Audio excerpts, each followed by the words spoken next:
Now that we have a probe discovered, that probe was actually going out based upon the IP range that we input into the configuration as shown in our last video, discovering devices and bringing devices in as it finds them.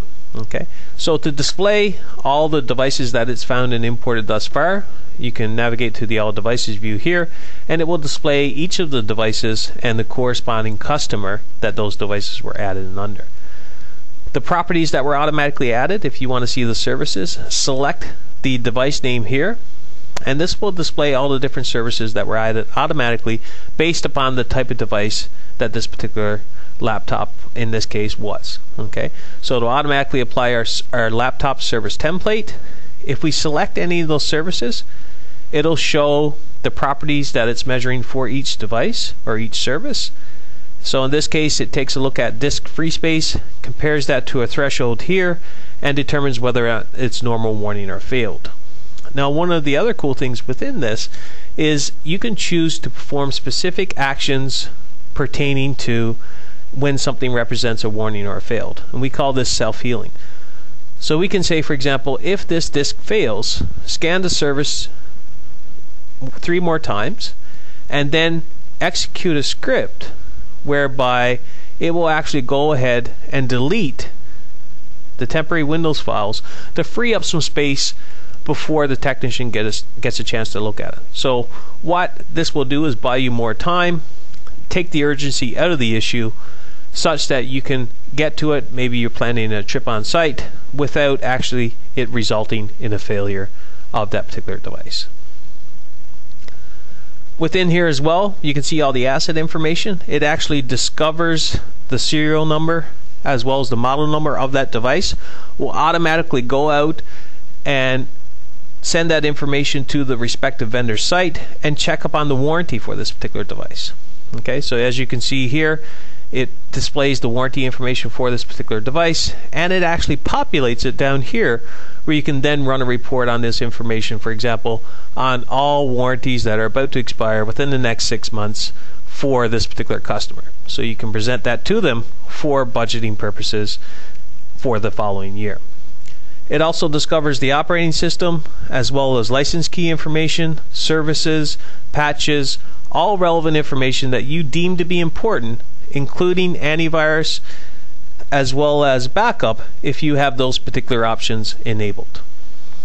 Now within here as well, you have the ability to remote control a specific device, and the different options pertaining to remote control include Direct Connect, Remote Desktop, Remote Support Manager, SSH, Telnet, VNC, and Web Page. So for any particular Windows device, you essentially have 4 different ways of getting into that device.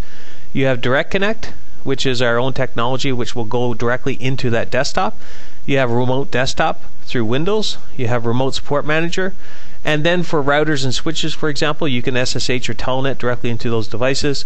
Printers and switches and firewalls as well, you can also do a web page directly to those.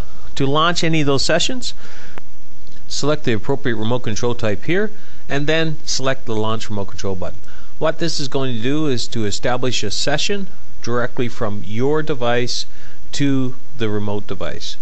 Now, one of the key things about the Direct Connect is that it allows you to get directly into that desktop and have a shared session with the user like we see here.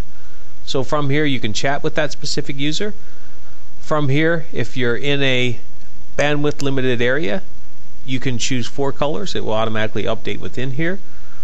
You can choose to go full screen, fit window, send and receive files, do remote printing, as well as drawing tools with regards to illustrating or showing that customer something specific to what their problem is or addressing their specific problem.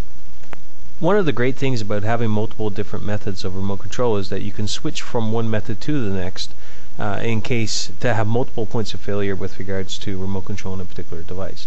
So in our last session we showed Direct Connect. I'm going to switch that now to Remote Support Manager, choose Save, and then launch remote control directly into this device. What happens is it launches remote control into that device, and Remote Support Manager then gives you a behind the scenes look at that particular device. You can enable automatic login if you want, And the great thing about Remote Support Manager is that it allows you to get in there behind the scenes without interrupting the user. So I can see all my different options here with regards to systems management, services, processes, registry editor, command prompt, systems information. And the cool thing about this is that it opens a tab that can be easily browsed to by selecting each of the respective tabs here.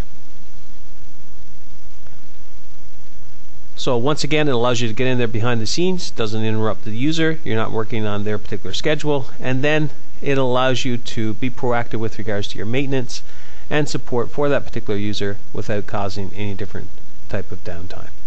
If you want, you can also remote control directly from Remote Support Manager, and you can also monitor the whole screen, which means that you can monitor their screen essentially without them knowing, or you can set it to monitor their screen such that it displays a message box that they are being monitored.